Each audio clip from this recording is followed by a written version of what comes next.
My name is Daniel Mercer, and I serve as a park ranger assigned to the Northern District of Ashwood National Park.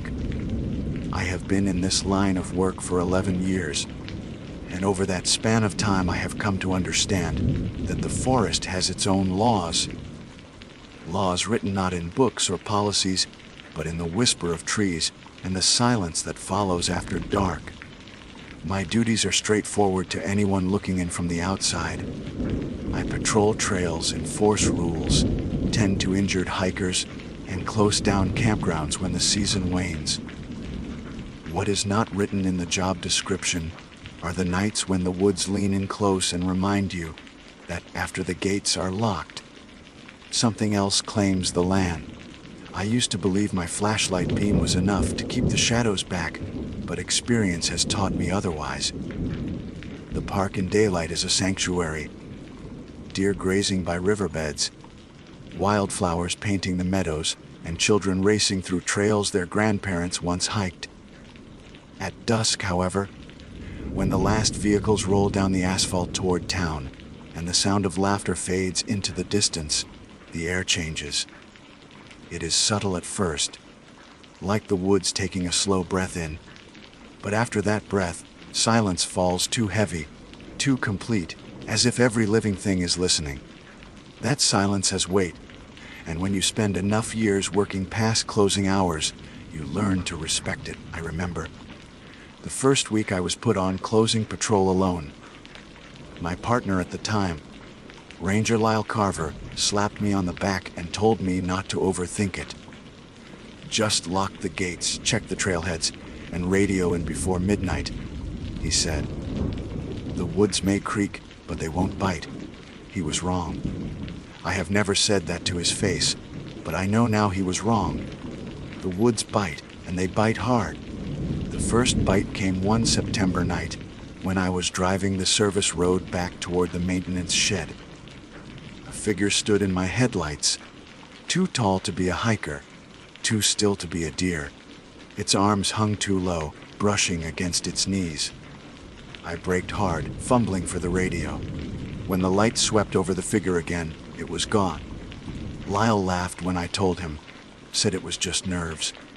I laughed along to hide my unease, but the truth is that I kept my eyes on the rearview mirror the entire way back. Years later, I still see things that do not make sense. Some I can explain. Wind through hollow logs, tricks of moonlight, owls that sound like crying children. Others defy reason. And tonight, as I write this into my log, I think about how the strangest nights often begin quietly, with nothing unusual at all. The park had just closed for the season. Only staff were permitted beyond the gates, and even then, only rangers with clearance. I was tasked with one of the last patrols before winter officially settled in. My route took me along the northern loop, a stretch of trail known for steep switchbacks, and a lake that mirrored the sky like black glass. I parked the truck by the trailhead, checked the lock on the gate, and slung my pack across my shoulder. The air smelled sharp, pine-saturated, like the forest itself was freshly cut. Above, the stars blinked cold and clean. The first mile passed without incident.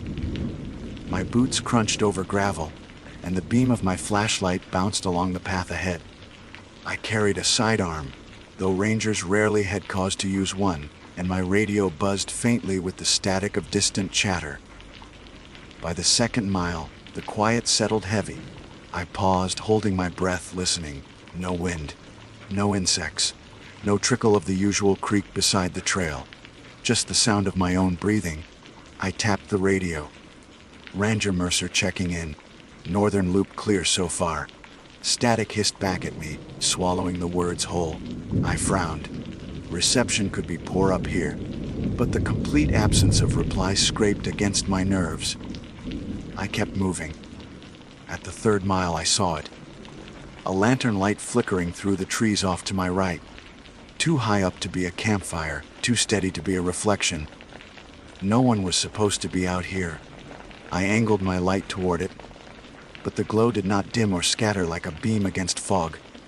It held its shape, pale and deliberate. "This is Ranger Mercer," I called, my voice breaking the silence in a way that felt wrong. "The park is closed. You need to come out." The light swayed once, then vanished. I forced myself forward, though my gut told me to turn back. Branches clawed at my jacket as I pushed through the brush, reaching the spot where the light had been. Nothing. No lantern. No person. Just the smell of damp earth and a patch of leaves pressed down, as if someone had been standing there for a long while. My heart thudded hard against my ribs. I circled the area twice, shining the beam over every tree trunk. No footprints, no broken branches, only the feeling that I was being watched. When I returned to the trail, my truck keys felt heavy in my pocket, an anchor I could almost run toward. But duty held me steady. I had to finish the patrol. I told myself it could have been a reflection from a hunter's lamp left behind, or maybe even a trick of my own light. I pressed forward, though each step felt like it landed inside someone else's breath. By the time I reached the overlook above Blackwater Lake, I could not shake the thought that I had been led here. The lake stretched wide and flat, reflecting the stars, but the reflection was wrong. I leaned against the rail, squinting down at the water. The sky above me carried a half moon, but the reflection in the water showed none. Just stars, endless and cold. My breath fogged in front of me, though the air was not that cold. I whispered my own name, testing the silence. It came back softer from the lake itself, as if the water had swallowed it and given it back in a thinner voice. My flashlight sputtered once, dimming before returning to life. I turned sharply half, expecting to find someone behind me. No one. Only the whisper of leaves. The walk back was worse. Every 100 yards, I heard the crunch of another pair of boots behind me, close enough that I expected to feel a hand on my shoulder. I spun around twice, light cutting into the dark. Nothing. My radio popped faintly, a voice warbling through static. "Don't close." That was all I could make out. My throat went dry. I didn't key the mic. I just kept walking. Faster, until the trailhead came into sight. The truck sat where I left it, but something about the way it waited felt wrong, like a prop placed on a stage. The driver's door was unlocked. I knew I had locked it. I always lock it. I climbed inside, shut the door, and turned the ignition. The headlights flared, catching movement at the tree line. Figures, 3 of them, stood just beyond the reach of the light. Tall, still watching. My chest tightened. I slammed the truck into gear and pulled onto the road.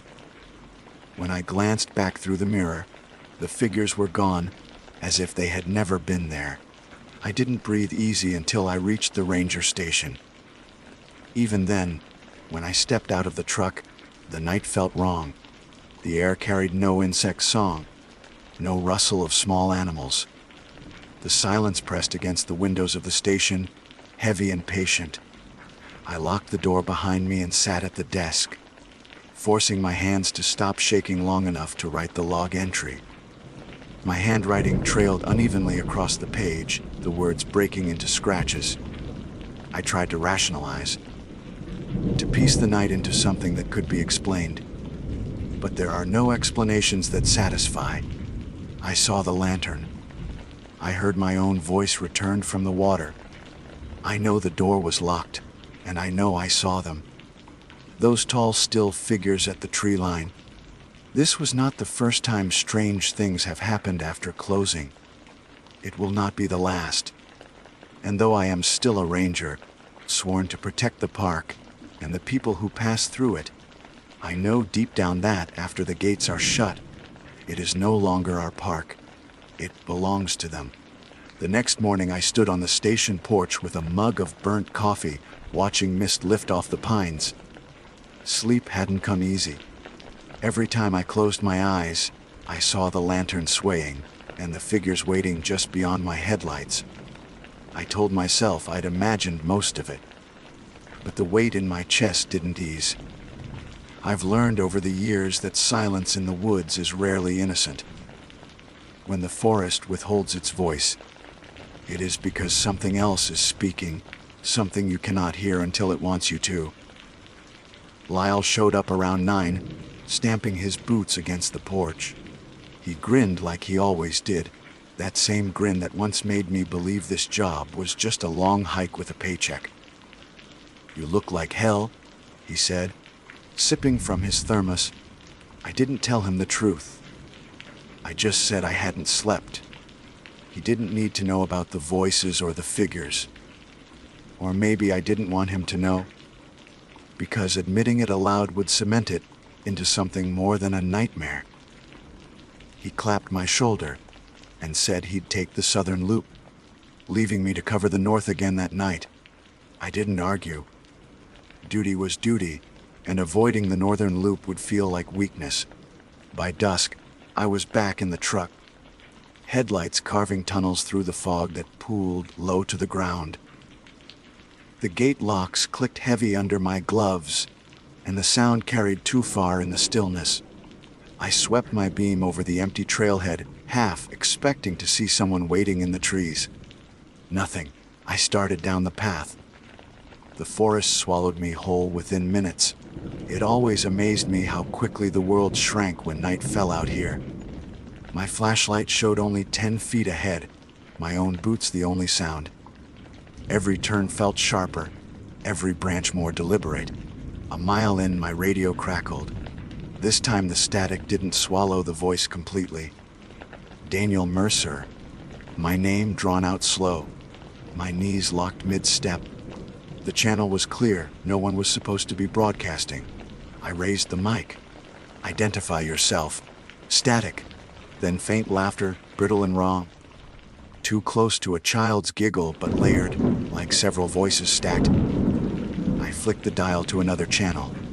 Dead air. I turned the unit off, heart hammering. I should have turned back, but the lake was only 2 miles farther, and leaving the route unchecked would mean riding up a false log. I pressed on. The trail narrowed near the ridge, and I saw the first sign that I wasn't alone. Mud smeared across the rocks, long streaks like someone dragging their hands. They ran parallel to the trail, fingers spread wide, nails gouging grooves deep into the soil. I crouched to touch one. Still damp, still fresh. My breath fogged, though the air wasn't cold enough. That same wrongness prickled at my neck. The path wound down toward Blackwater Lake, and by the time I reached the overlook, moonlight silvered the surface. I froze when I saw it. A lantern stood at the water's edge, burning steady. The glow cut a straight column into the black. No figure held it this time. It simply stood upright, perfectly balanced. My voice caught in my throat. I forced out words anyway. "This is a restricted area. Whoever is down there, you need to leave." Nothing. The lantern did not sway. I clicked my radio on again despite the dread. Ranger Mercer reporting. Possible trespassers near Blackwater. Static hissed.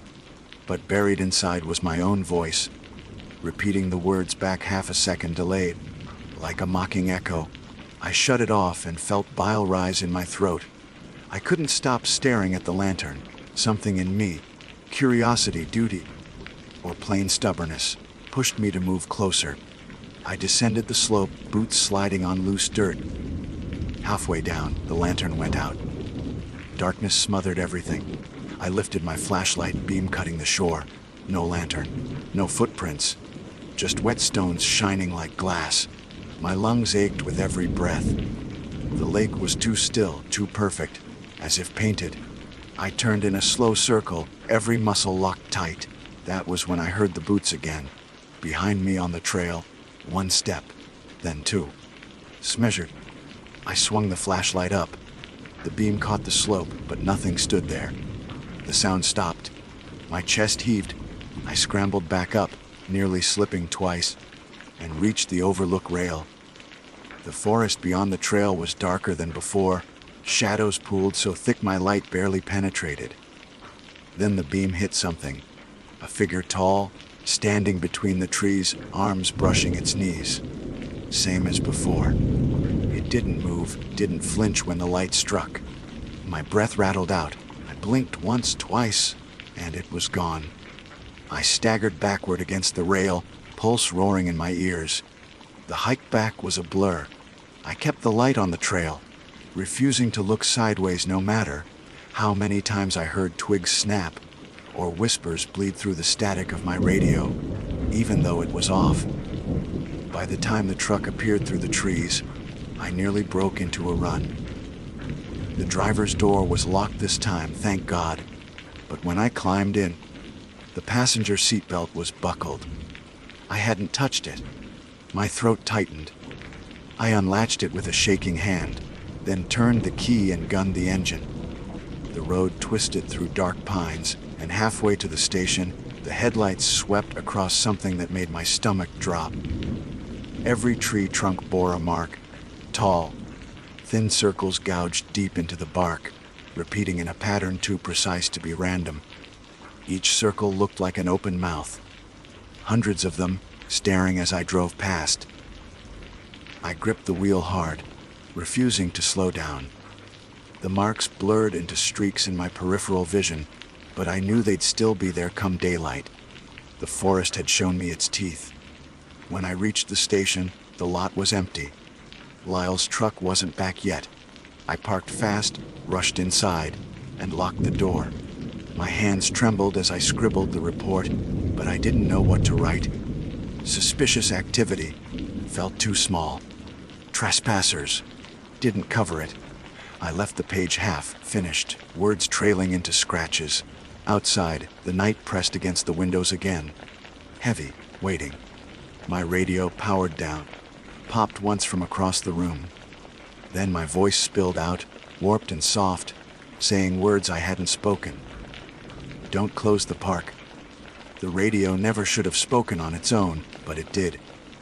I sat frozen at the desk, pen in hand, staring at the metal box like it had grown teeth. The voice had been mine, but the words weren't. I hadn't said them. I hadn't even thought them. The silence afterward pressed in until I couldn't breathe. I shoved the log aside and stood, pacing the length of the small station. My boots thumped too loudly against the floorboards. I half expected the voice to start again, to whisper something else I wasn't ready to hear, but the radio remained still, dead, silent. When Lyle's truck finally pulled into the lot near midnight, relief hit me so hard I nearly stepped outside. But I stopped short at the door. Something in me recoiled at the thought of leaving the safety of walls and light. Instead, I watched through the window as he climbed out, stretched his arms, and carried his gear inside. His grin cracked the tension in the air for a moment. "You look like you've seen a ghost," he said, tossing his hat onto the hook by the door. "Something's wrong out there," I said. My voice was too sharp, too thin. He paused, frowning. I told him about the lantern, the footprints that weren't there, the voice on the radio. I even admitted to seeing the figures. His expression shifted from skepticism to something grimmer, though he tried to hide it with a shrug. "You've been working too many night loops," he said. "Fatigue'll play tricks." "Those weren't tricks." I meant to sound firm, but the tremor in my voice betrayed me. He didn't argue. That silence told me enough. Maybe he'd seen things too, things he didn't want to give power to by saying aloud. He poured himself coffee and sat across from me, talking about mundane patrol reports until the clock crawled toward 2 in the morning. He stayed the night in the spare cot, though neither of us slept well. I dreamed of the lake whispering my name, water lapping at my ankles, and a lantern swaying just out of reach. The next day should have been simple. Routine maintenance, paperwork, trail closures, yet the woods didn't let go of me.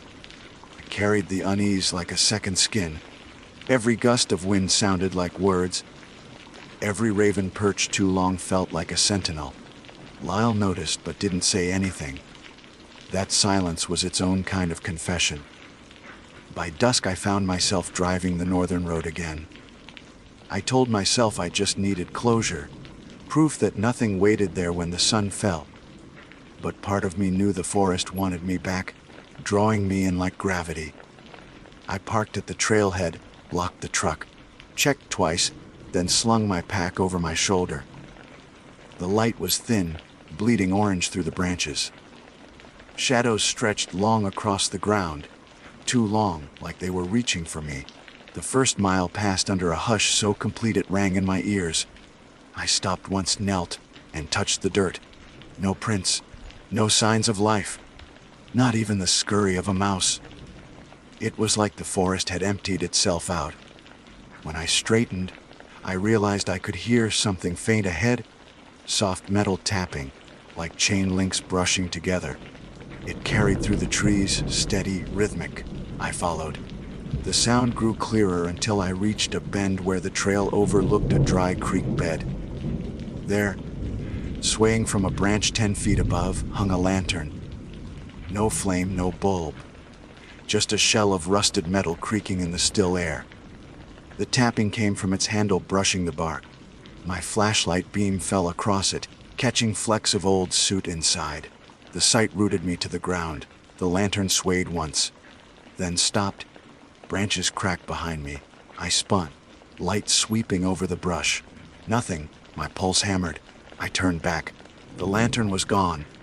Not fallen, not swinging, just gone. I stumbled back a step, nearly tripping over a root. My radio, clipped to my shoulder strap, hissed alive even though it was still turned off. My voice spilled out again, flat and cold. See. Keep walking. I tore it off and threw it into the dirt. The static cut off, but the words lingered in my head. I didn't want to follow, but my legs carried me forward anyway, as if the forest had taken hold of my muscles.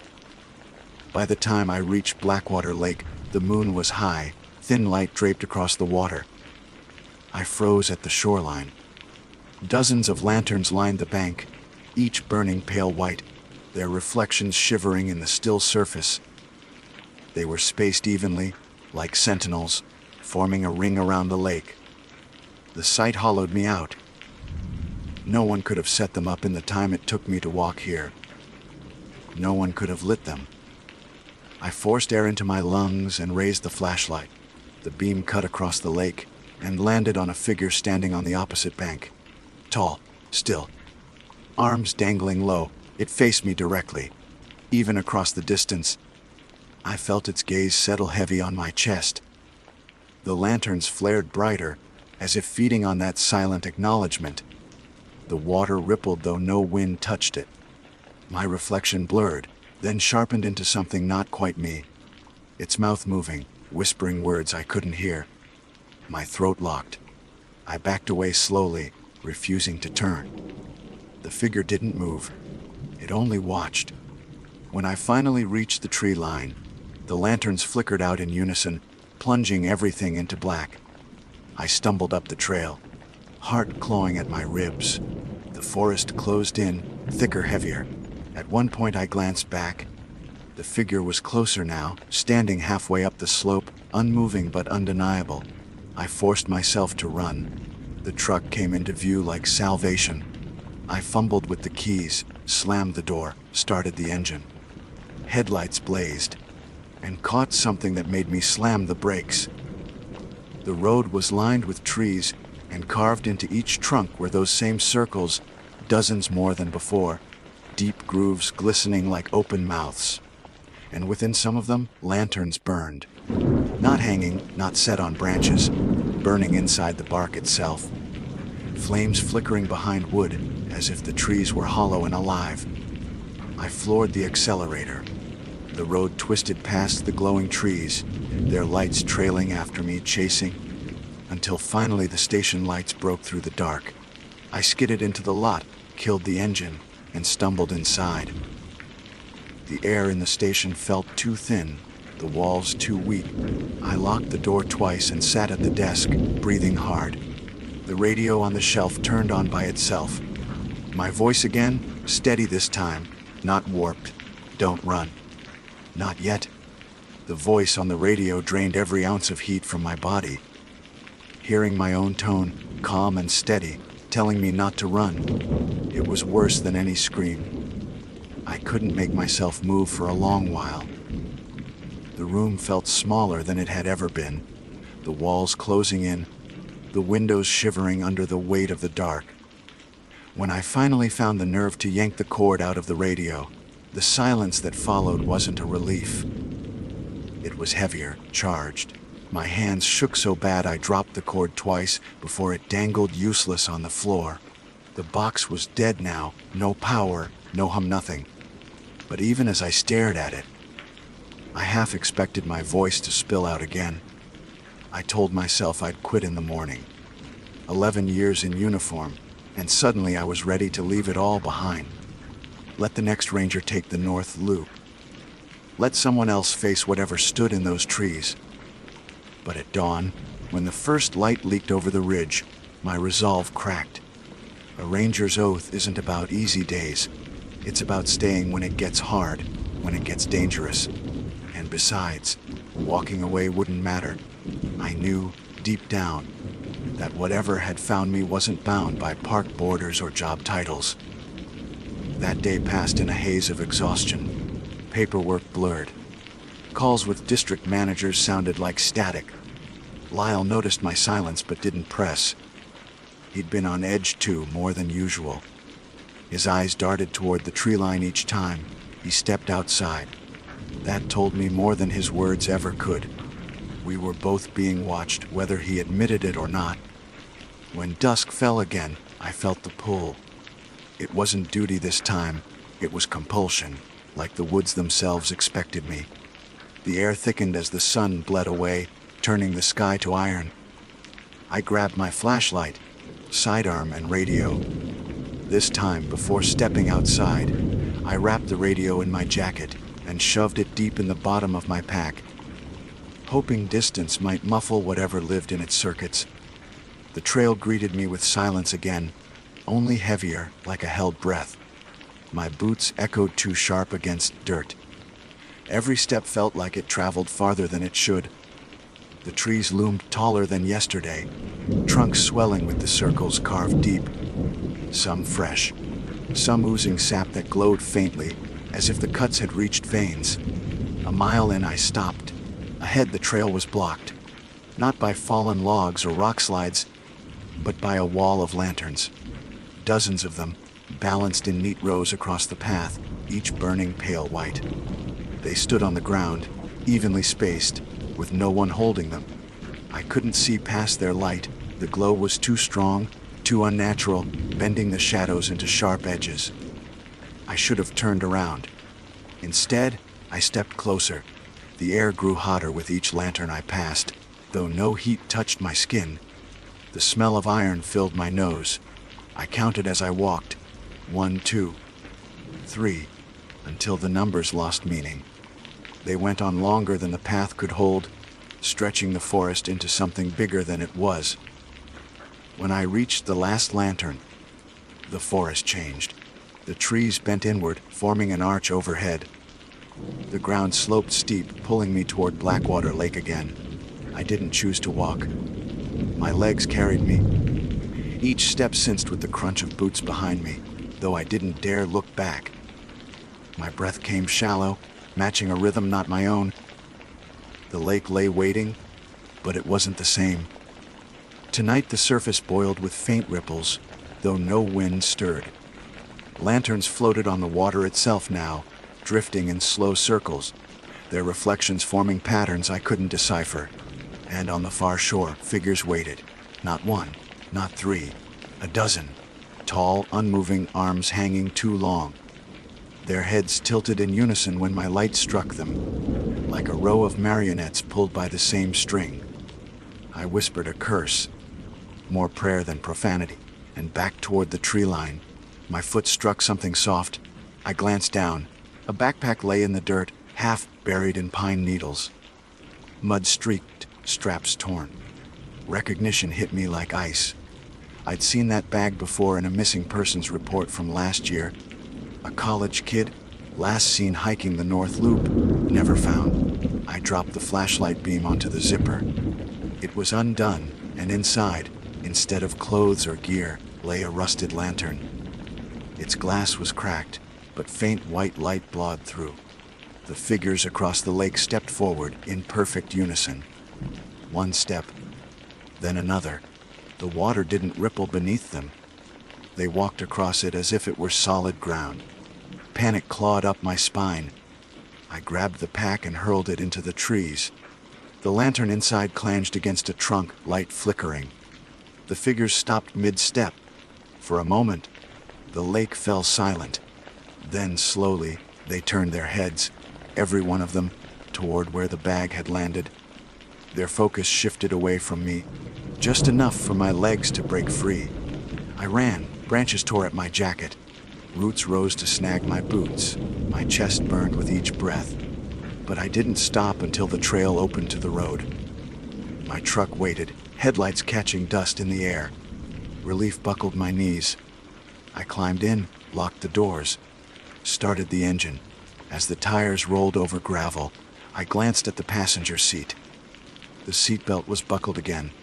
My throat closed. I slammed the brakes, heart in my mouth. With trembling hands, I reached across and unlatched it. The click echoed too loud in the cab. I didn't look at the mirror. I couldn't. I floored the accelerator and didn't let up until the station lights glared through the trees. Inside, I collapsed at the desk, lungs scraping for air. My pack thudded to the floor, heavy with the radio I'd buried inside. The jacket I'd wrapped around it was damp now, though I hadn't been near water. I unzipped the pack. The radio wasn't inside. In its place was a lantern, cracked glass glowing faintly white. I stumbled back so fast my chair toppled. The lantern's light pulsed, once, twice, like a heartbeat. Then it went out. The radio on the shelf hissed alive. My voice again, softer this time, closer to a whisper. Almost closed. The whisper from the radio lingered long after the static faded, threading through the silence like smoke. Almost closed. I couldn't stop staring at the lantern on the floor. Its cracked glass still faintly glowing, though. I knew I hadn't seen a flame inside. My mind clawed for logic. Someone had planted it, maybe Lyle playing some twisted joke. But no explanation held when the glow pulsed once more, steady and deliberate, like it was answering the beat of my heart. I grabbed the lantern with my gloves, meaning to toss it outside, but the moment my hands closed around it, a shock jolted up my arms. Not pain exactly, more like a surge of memory that wasn't mine. My vision blurred, and suddenly I stood at the lake's edge again. Lanterns floated across the black surface, and the tall figures walked closer, their faces hidden in shadow. I tried to drop it, but my hands wouldn't obey. My voice, my real voice, slipped out in a whisper I didn't control. Don't shut the gates. The lantern slipped from my grip and shattered on the wooden floor. No glass scattered, no sound of breakage. It just folded into itself, gone, leaving nothing but a damp circle that smelled of iron. I backed into the wall, lungs hiving, eyes darting to the window. The forest pressed against the glass, branches tapping with slow patience. I almost screamed when the door opened, but it was only Lyle. He stopped mid-step when he saw me, pale and shaking, the overturned chair, the wet stain on the floor. His grin didn't come this time. What happened? I wanted to tell him everything, but the words knotted up. Something's in here, was all I managed. He scanned the room, hand resting near his sidearm. Then, without a word, he grabbed the radio off the shelf. He turned it on. Static. He tested a call to dispatch. No response. His jaw tightened. Lines are dead. We sat in silence, both of us knowing dead lines weren't a good sign. The forest had cut us off. Lyle finally said, "I'll drive to the southern post. See if the signal works there." "No," I blurted, too fast, too desperate. "Don't go alone." His eyes flicked toward the window, then back at me.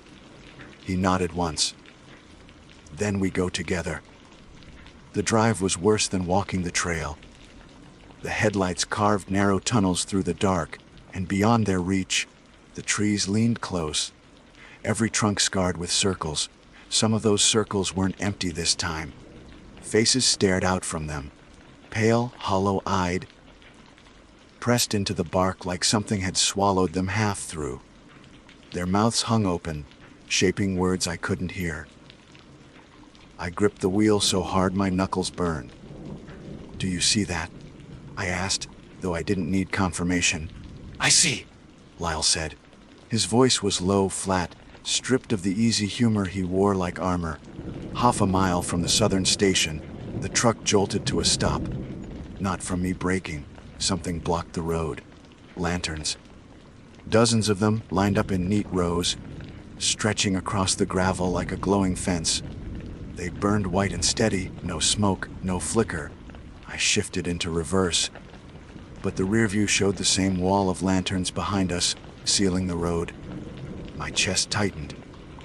We're trapped. Lyle reached for the door handle. "Then we go on foot." I grabbed his arm. "You open that door. They'll be waiting." "They already are," he said, and pulled free. He stepped out into the night, his flashlight beam cutting across the wall of lanterns. The light didn't weaken them. If anything, it seemed swallowed. He took one step forward, then another. The lanterns didn't budge. I followed, because being alone in the cab felt worse than facing what waited outside. The air was heavier here, pressing into my lungs with each breath.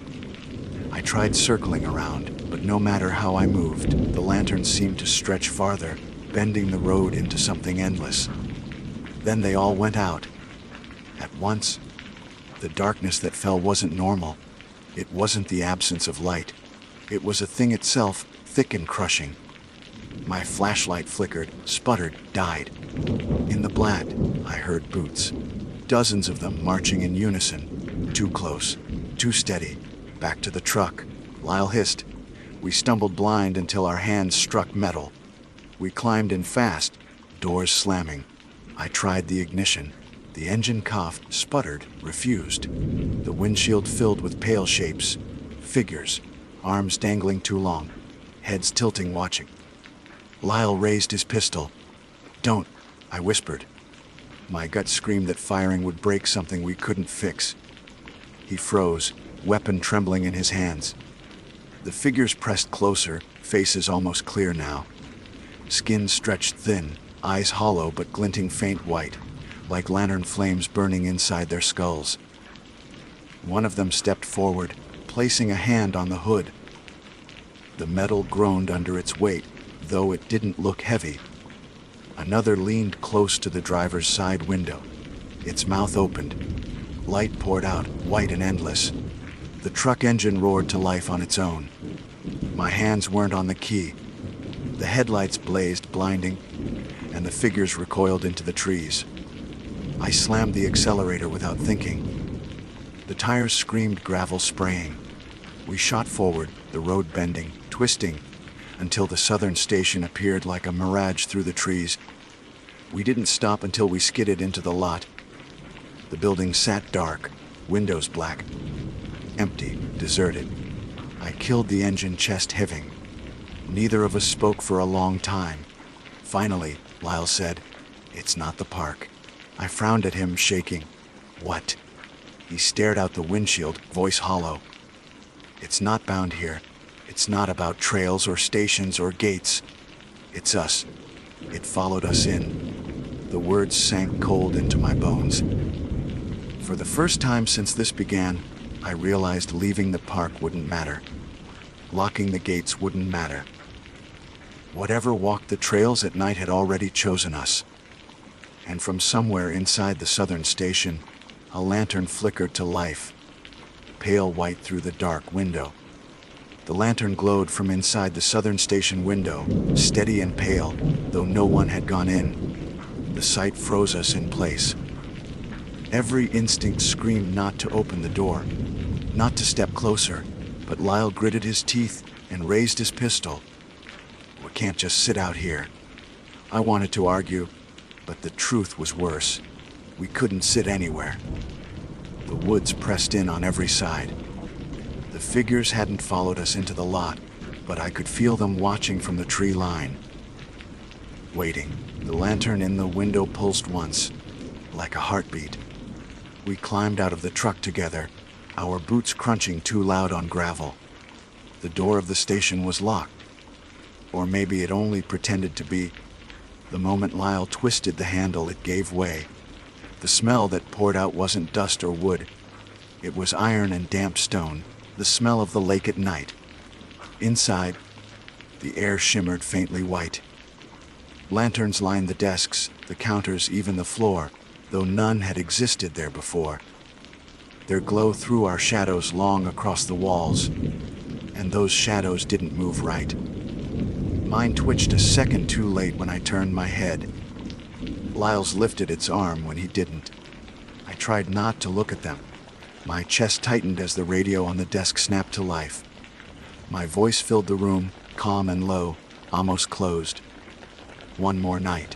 Shut it off," I said, but my feet wouldn't move.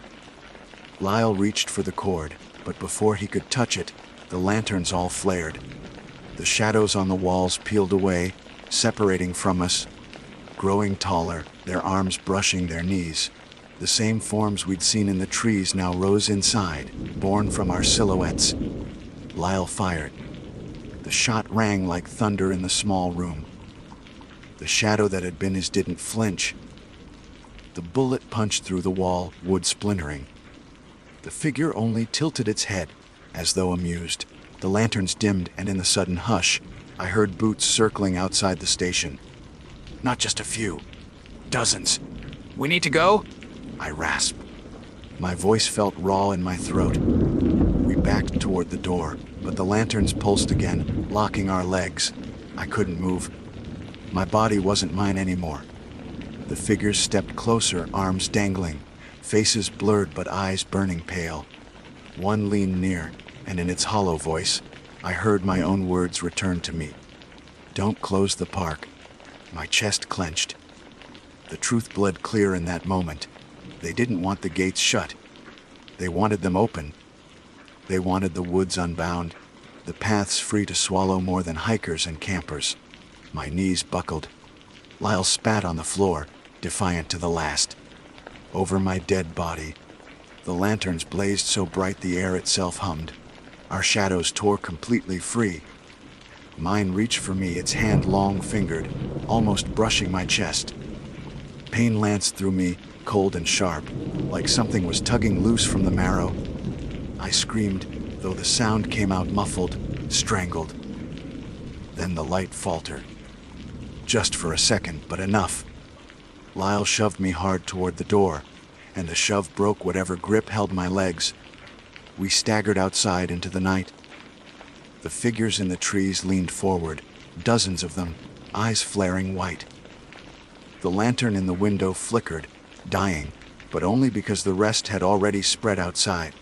Lanterns glowed in every tree circle now. Hundreds. The forest burned with their pale fire, no smoke, no heat, just endless watching light. And from each circle, faces pressed outward, mouths open in silent screams. Some I recognized. The college kid, a lost hiker from last spring. One wore a ranger's badge. My stomach lurched. Lyle grabbed my arm. "Truck! Now!"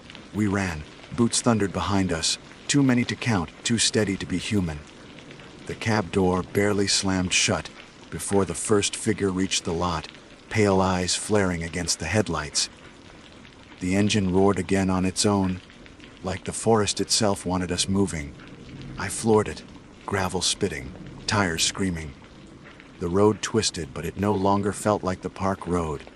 It stretched wrong, bent under the glow of countless lanterns lining the trees. Figures walked beside us, keeping pace no matter how fast I pushed the accelerator. Their faces leaned close to the glass, mouths opening, light spilling out. Lyle clutched the dash, pale. "What can't outrun it?" I knew he was right. The park wasn't a place anymore. It was a mouth, and it had swallowed us whole, but instinct is stubborn. I drove until the gates appeared ahead, iron bars glinting under the high beams. Salvation. I slammed the brakes, skidding to a stop. The padlock hung broken, swinging gently. The gates stood wide open. We stared. Beyond them, the road into town stretched quiet and empty. No lanterns, no figures. Just darkness the way it should be. Lyle said. His voice cracked, but something in me froze. The gates weren't open for us to leave. They were open for everything else to come through. If we crossed, we'd drag the forest with us. I could feel it in my bones, in the way my shadow twitched against the cab door, eager to slip free. Lyle grabbed the handle, ready to jump out. I caught his wrist. "They'll tear us apart if we stay," he hissed. "If we leave, they'll follow. They'll never stop." The headlights flickered. Figures gathered behind us now, a wall of pale eyes and long arms filling the road. The lanterns burned brighter, their glow bleeding into the air, erasing the line between forest and sky. I don't know what made me do it. Maybe instinct. Maybe the oath I swore. I threw the truck into reverse, ramming it hard into the gatepost. Metal screamed. The iron gates shuddered, then crashed together with a thunderous clang. The lanterns flared once in fury, then every light winked out. Darkness fell. True darkness. The figures were gone. The trees stood silent still. The road behind us was empty. The forest breathed again, alive with the faint rustle of wind through branches, the chirp of insects returning like a choir. My chest heaved, lungs burning, but for the first time in nights, the silence was natural. Lyle sat stiff in the passenger seat, pistol shaking in his lap. He finally let out a ragged laugh, bitter and broken. "You closed it?" I stared at the iron gates through the mirror, locked tight now, chained in place though no one had touched them. My voice felt hollow as I answered, "For tonight." We drove back to the station in silence. The lantern stain was gone from the floor. The radio sat dead and empty. But I know better than to believe it's over. The forest doesn't forget. The figures will wait. And one night, the gates will swing open again, and someone else will hear their own voice whisper from the dark. Until then, I'll keep the patrol.